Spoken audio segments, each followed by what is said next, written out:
मज़ीद अपडेट्स के लिए हमारे चैनल को सब्सक्राइब करें और इसे अपने दोस्तों के साथ शेयर करें। सास न्यूज़ के नाज़रीन अस्सलाम वालेकुम। अमजद इरशाद चौधरी नई वीडियो के साथ आपकी खिदमत में हाजिर है।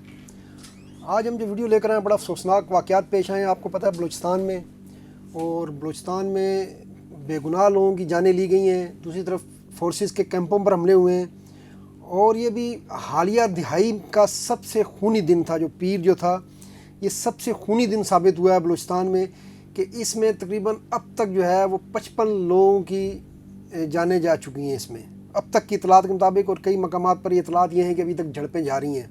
तो इस वाक़े ने पूरे पाकिस्तान को हिला दिया है। ये एक ऐसे मौके पर हमले हुए हैं जब नवाब अकबर बुगटी, जो जिन्हें परवेज़ मुशर्रफ दौर में आपको पता है कि जो एक ऑपरेशन में निशाना बने थे, तो उनकी बरसी थी। अब यहाँ पर जो है बहुत से सवालात लोगों के जहनों में उठ रहे हैं कि उनकी बरसी थी तो ये तो मुतवक्का था कि दहशतगर्द जो है वो इस मौके पर वार करने की कोशिश करेंगे। और उन्होंने वार किए और इतने ज़्यादा किए कि तकरीबन बलूचिस्तान के जो बलोच अज़ला हैं तकरीबन सारे, उन सब में उन्होंने हमला किया है।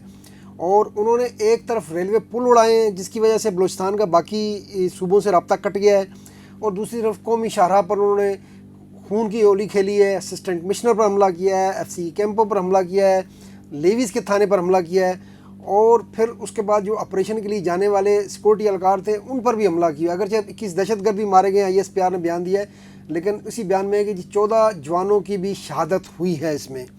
तो ये बड़ा अफसोसनाक दिन था पाकिस्तान का, और पाकिस्तान को इसने हिला दिया। और ये एक ऐसे मौके पर हुआ है जब मुल्क में चैलम की वजह से जो है वो पहले ही जो एक सिक्योरिटी सूरत थी, और उस दौरान ये बलूचिस्तान में ये वार हुआ है। अब जो है इसके ऊपर जो है बहुत सी बातें हो रही हैं, लेकिन जो तफसीलात सामने वो हम थोड़ा सा पहले बता दें कि सबसे जो बड़ा वाक़या पेश आया है वो मूसा खेल में। अच्छा, मूसा खेल जो है ये पंजाब से जब बलूचिस्तान में दाखिल होते हैं तो वहाँ पर पहला बलूचिस्तान का ज़िला आता है। इस शाहराह पर जहाँ ये 23 लोगों को, बेगुनाह लोगों को जो पंजाबी स्पीकिंग थे, उनके शनाख्ती कार्ड चेक करके उनको ट्रकों के ड्राइवर या क्लीनर थे तो वहाँ से और बसों से उनको उतार कर जो है वो गोलियाँ मारी गईं। ये बड़ी जो है ये दहशतगर्दी के भी, जो मैं कहता हूँ दुनिया में कहीं दहशतगर्दी होती है इस तरह बेगुनाहों को निशाना नहीं बनाया जाता, लेकिन ये बिल्कुल कुछ सफाक लोग हैं। अगर उनकी किसी से लड़ाई है तो उससे लड़े, लेकिन उन्होंने बिल्कुल ये जो बेगुनाह लोग थे, मजदूरी कर रहे थे, कोई बलूचिस्तान में नाई है, कोई मिस्त्री है, कोई कुछ कर रहा है, तो ये वहाँ से जो बलूचिस्तान से जो आ रहे थे पंजाब में, ये जा रहे थे, तो उनके साथ ये निशाना बनाया गया। और वहाँ तकरीबन 1 दर्जन से ज़ायद गाड़ियों को भी नज़र आतिश किया गया, और ये मामला सारी रात चलता रहा। जो सबसे अफसोसनाक पहलू है कि इस शाहराह पर जब पहले भी हमले हो चुके हैं, और अब जो जनाब वज़ीर अपना बलूचिस्तान हुकूमत के तर्जुमान है वो कह रहे हैं जी रात के अंधेरे का फ़ायदा उठाया गया। तो रात के अंधेरे में मैं ये कह रहा हूँ कि जहाँ जिनकी ज़िम्मेदारी थी लोगों को सिक्योरिटी देने की, वो कहाँ थे? वो रात के अंधेरे में जाके अपने गर्म बिस्तरों में सो गए थे, या उनका काम सिर्फ जो है तनख्वाहें लेना और फंड्स लेना रह गया इस कौम को तहफ़्फ़ुज़ किसने देना है? अब ये सवाल आम पाकिस्तानी के जहन में ज़ाहिर है इसके बाद ज़्यादा आया है कि वहाँ पर जो पुलिस थी, लेवीज़ थे, वो कहाँ थे? वो इस अहम शाहराह पर जब पहले भी वाक़यात हो चुके हैं, जब पहले भी लोगों को टारगेट किलिंग हो चुकी है, बसों से उतार कर मारा जा चुका है, तो वहाँ पर गश्त का इंतज़ाम क्यों नहीं था? और फिर ये हम आखिर कब तक जो है वो लोगों की इस तरह लाशें उठाते रहेंगे और ताज़ियती बयान और प्रेस कॉन्फ्रेंसें करके इनको लोगों को लपेटते रहेंगे? दुनिया कहाँ से कहाँ चली गई है? हम जदीद टेक्नोलॉजी का इस्तेमाल क्यों नहीं करते? जब ये इतनी अहम शाहराह है, अगर आपको जो है ग्राउंड पर गश्त करते हुए डर लगता है तो आप ड्रोन इस्तेमाल कर सकते हैं, ड्रोन के ज़रिए उसकी निगरानी कर सकते हैं। उनकी अगर वहाँ पर ड्रोन के ज़रिए शाहराह की निगरानी हो रही थी तो तब भी वो दहशतगर्द जो है वो नज़र में आ जाते हैं, उनके ख़िलाफ़ ऑपरेशन मुमकिन हो सकता था और उन्हें जो है लोगों को बचाया जा सकता था। अच्छा, ये हमले कहाँ कहाँ हुए? मूसा खेल में तो सबसे बड़ा हमला हुआ है, उसके अलावा कोयटा में, ग्वादर में हुआ है, कल्लात में हुआ है, मस्तोंग में हुआ है, लसबेला में FC के कैंप पर हमला हुआ है, और ये कई घंटों तक वहाँ पर झड़प जारी रही। इस तरह सिब्बी में हुआ है, तुरबत में हुआ है। तो मैं बता रहा हूँ ये तकरीबन 6 से 7 अज़ला जो बलोच आबादी वाले अज़ला हैं बलूचिस्तान के, इन सब में जो है वो ये हमले हुए हैं। जीवानी में थाने पर हमला हुआ है, वो रिकॉर्ड लूट कर ले गए दहशतगर्द, लेकिन वहाँ पर चूँकि वो एहलकार जो है बलोची बोलने वाले मुकामी होते हैं, तो ये इनका हमने जो पैटर्न देखा है दहशतगर्दों का BLA का, कि वो उनको नहीं मारते, उनको आमतौर पर छोड़ देते हैं। उनका जो सबसे बड़ा टारगेट होता है वो बेगुनाह वो पंजाबी होते हैं जो वहाँ पर मजदूरी करने के लिए गए हुए होते हैं।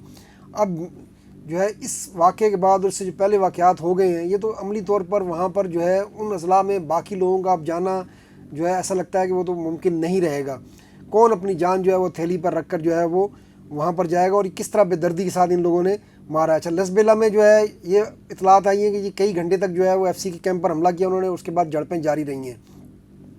अच्छा, मूसा खेल में तो जो है आपको बताया गया कि जिस तरह गाड़ियाँ भी उन्होंने जलाई हैं तकरीबन, और 23 लोगों को शहीद किया गया है। ये बिल्कुल बेगुनाह लोग थे, इनका किसी से कोई तल्लक नहीं था, ये मजदूरी कर रहे थे या करने के लिए वापस जा रहे थे या वहाँ से आ रहे थे, और सब ये पंजाब से तल्लक रखते हैं। इनके पहले शनाख्ती कार्ड चेक किए गए।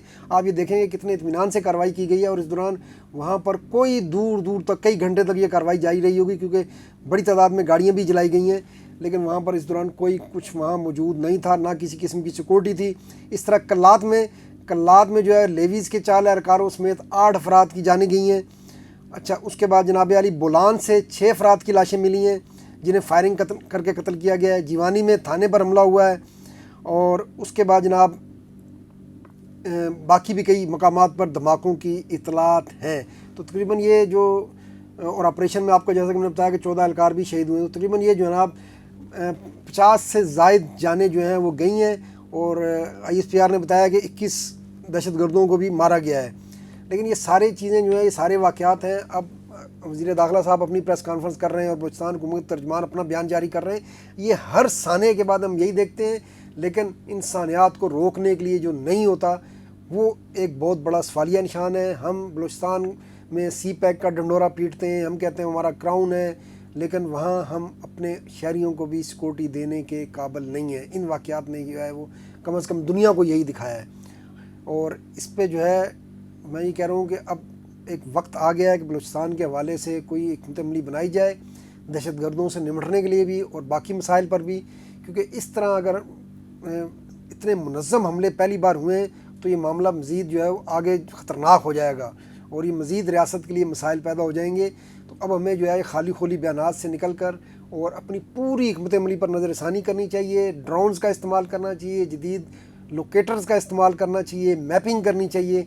आखिर दहशतगर्द किस तरह इतनी आसानी से आकर हर बार लोगों की जानें लेते हैं और फिर वो जनाब गायब हो जाते हैं। बाद में अगर उनको मार भी दिया जाता है तो उससे फ़र्क नहीं पड़ता। ये जो इंटरनेशनल हेडलाइंस में पाकिस्तान आ जाता है और जो हमारा अदम इस्तेकाम का मामला दुनिया भर में जाता है, इसके बारे में तो अब वो दाग तो हम नहीं धो सकते। तो अब भी वक्त है कि हम बलूचिस्तान के मामलात पर थोड़ा संजीदगी से गौर करें, और बाकी इशूज़ जो मुल्क के अंदर जो चल रहे हैं, जो अदम इस्तेकाम पैदा कर रहे हैं, उनको ठंडा करें। मुल्क के अगर बाकी मुल्क में ही हम हर वक्त, पंजाब में ही हम हर वक्त टेंशन रखेंगे, पकड़ दकड़ रखेंगे और सियासी लड़ाइयाँ लड़ते रहेंगे, तो फिर बाकी मुल्क में जो है सूरत हाल ऐसी रहेगी। एक तरफ रहीम यार ख़ान में 11 पुलिस एहलकार 12 पुलिस एहलकार शहीद कर दिए कच्चे के डाकुओं ने, हम कुछ नहीं कर सके, बल्कि हमें पुलिस एहलकार जो मगवी था उसको रिहा कराने के लिए एक सज़ाए मौत के मुजरिम को छोड़ना पड़ा है। तो इससे बड़ा जो है ना पैगाम क्या होगा, हम क्या दुनिया को पैगाम दे रहे हैं। कच्चे के डाकुओं के खिलाफ आपको पता है कि जब निगरान हुकूमत बनी थी तो उस वक्त कहा था कि कच्चे के इलाके में ऑपरेशन किया जाएगा, क्योंकि कच्चे का इलाका जो है पंजाब और सिंध के बॉर्डर पर है, और ये डाकू गिरोह एक तरफ ऑपरेशन होता है दूसरी तरफ चले जाते हैं, दूसरी तरफ होता है तो उस तरफ चले जाते हैं। और इसमें अब किसी को शक नहीं होना चाहिए कि इन सब डाकुओं को सरपरस्ती हासिल है मुकामी बासर लोगों की, जिनके सियासी लिंक्स भी होते हैं। इसीलिए ये सब खेल बरसों से जारी है, और बरसों से पुलिस वाले भी शहीद हो रहे हैं, आम आदमी भी अगवा हो रहा है, तावान देकर आ रहा है। वहाँ पर जो डाकुओं के मजालम की वीडियोज़ भी सामने आती रहती हैं, वो भी आप लोग देखते रहते हैं। तो एक तरफ हमसे इस वक्त अगर बाहर जब ये खबरें जाती हैं तो लोग पूछते हैं कि यार पाकिस्तान कैसा मुल्क है कि जहाँ जो है इनसे एक डाकुओं का गिरोह काबू नहीं आ रहे। दहशतगर्द तो बहुत दूर की बात है ना। और पंजाब और सिंध के जैसे सूबों में जो बिल्कुल बाकियों के निस्बत तो फिर भी थोड़े मुस्तहकम है, वहाँ पर ये सूरत हाल है, और वहाँ पर जो है इन्हें अपना एक स्पाई रिहा कराने के लिए एक सज़ाए मौत के मुजरिम को छोड़ना पड़ रहा है। तो ये सारी चीज़ें जो हैं ये मुल्क के लिए कोई अच्छी शक्ल पेश नहीं कर रही, अच्छी छवि पेश नहीं कर रही।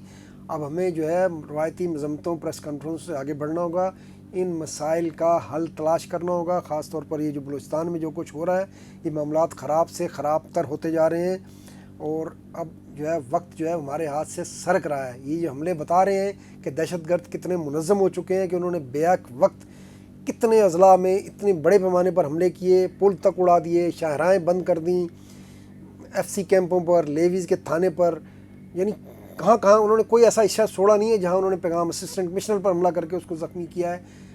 ये हमें जो है इस पे हमारे ऊपर ये सवालिया निशान लग गया है कि हमें पता भी था कि अकबर बुगटी की बुरसी पर जो है वो इस तरह की वाक़यात हो सकते हैं, तो हम फिर भी उनको रोकथाम करने के लिए क्यों नहीं कुछ कर सके। अब ये सारे सवाल हैं لوگوں کے ذہنوں میں، اور امید یہ ہے کہ انہیں لوگوں کو ان کا جواب دیا جائے گا اور آئندہ ایسے اقدامات کیے جائیں گے کہ اب مزید پاکستانیوں کا، بے گناہوں کا خون یوں نہ بہایا جا سکے۔ آج کے لیے اتنا، انشاءاللہ پھر ملیں گے۔ اللہ حافظ۔